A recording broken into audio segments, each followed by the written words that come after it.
Welcome to In Session. I'm Kelli Pierce. I'm a licensed mental health counselor, and every week I get together with my co-host, Dr. Jerry Powell, who's a licensed marriage and family therapist, and we talk all about relationships. Come join us. Jerry, it's great to see you. I'm excited to get started this week about what we've been doing in partner satisfaction. Yes. Last week we talked about decision making. And I wanted to bring to light that we have been using a tool, the Dyadic Adjustment Scale, Yes. and we can put a link on the site for people if you're curious. It assesses 7 dimensions. Mhm. Decision making was one dimension, Yes. and the dimension we're going to talk about this week is values. Right. So that's where I wanted to start.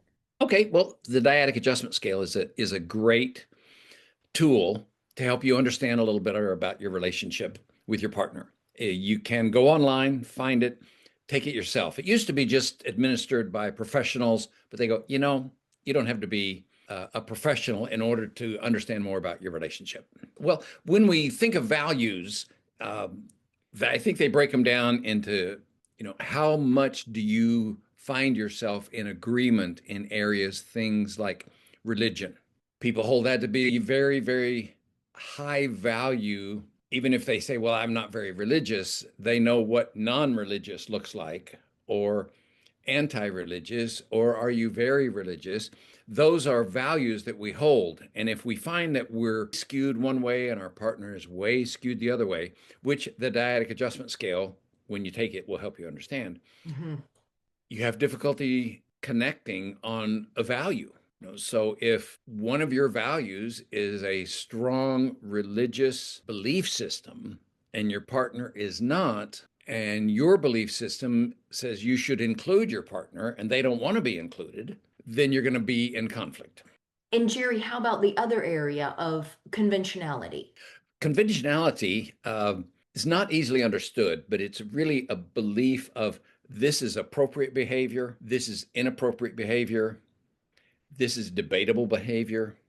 So conventionality is what is the conventional or the acceptable way of acting, behaving, living. So when we are with a partner whose behavior is an unconventional behavior to us, it's a struggle. So if we hold one that, well, drugs are completely verboten in my life, but my partner is not opposed to drugs. Well, that's conventionality. What is a conventional behavior?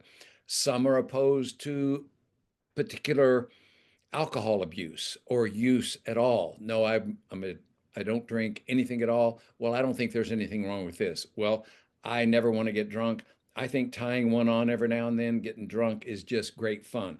That's conventionality. It's not always in the matter of drugs and drinking, but it can be anything in the sense of this is what I like to do for entertainment or for leisure time or on vacation. Well, I would never do that. Or Mhm. I think that's just fine. So when we find that we're in disagreement about what is conventional behavior and how is that demonstrated in your life or my life, we can run into conflict.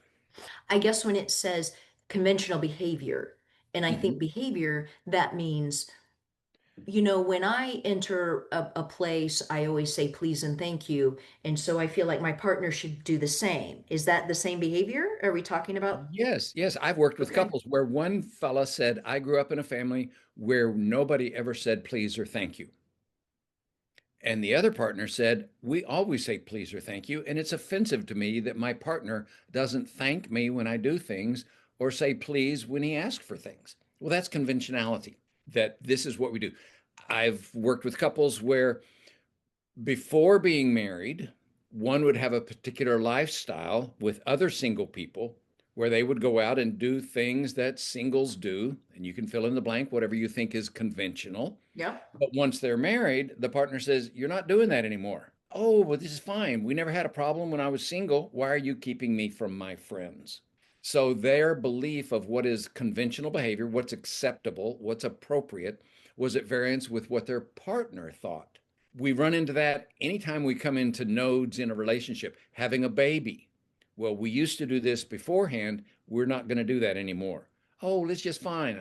No, we're not going out because we have a baby now, or when the children start school, or when they're in athletics. Well, I always go fishing every Saturday.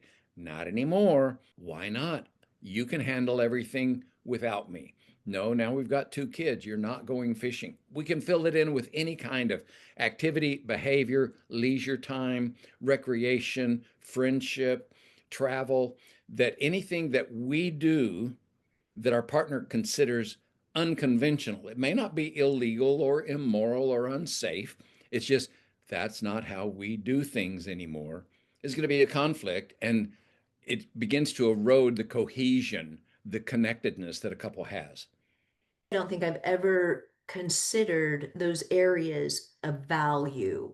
That's a value that I value that in that. So when you don't do it like me, to me it sounded a little parental, like you Mhm. should say the things I say, you should like what I like. Or it just didn't feel quite right. But if we can speak to our partner about our value of that particular convention, Yes. how do we do that? How do we say it's not, I'm not trying to say you're wrong. How do we convince our partner that it matters enough for us to have them compromise? Well, I think that communicating is important to express this is important to me. Having our time together on Saturday is important.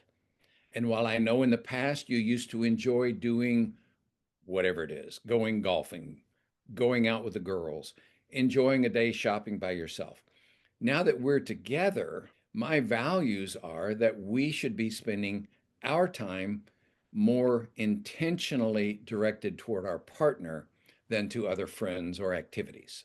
Mhm. So we express to our partner, this is important to me to spend time with you, or for you not to do this anymore, or that's inappropriate. That's not conventional for us as a married couple or a connected couple. Okay. That wherever we are in our relationship, we realize it's always going to be transitioning, different demands on our time, different demands on our resources. So we can't continue to live with the same routine throughout our whole relationship, that things are going to change. Yeah. And being open to that, hearing it from our partner that in the past it was fine for you to do that, and I understood, but we have different constraints now.